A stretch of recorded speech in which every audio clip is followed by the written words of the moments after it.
When we got a phone call from the Hostage Family Forum saying that they wanted to send some of their members to be with us for this event, we were floored. We walk for them. It's their loved ones who are in Gaza, in captivity, not the other way around.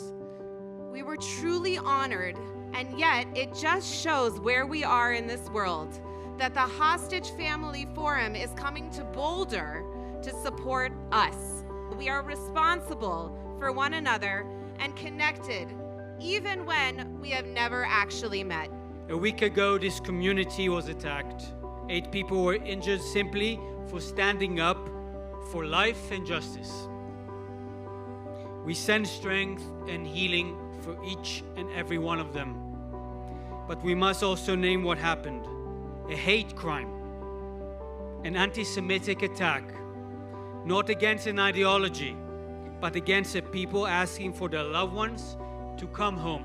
You in this community and many others worldwide are marching for 55 worlds. Not statistics, not symbols, but real people. Fathers, mothers, sons, daughters. This is our mission. But not only as Jews, I call every human being in this planet to be with us. It's not a Jewish mission, it is a humanitarian mission.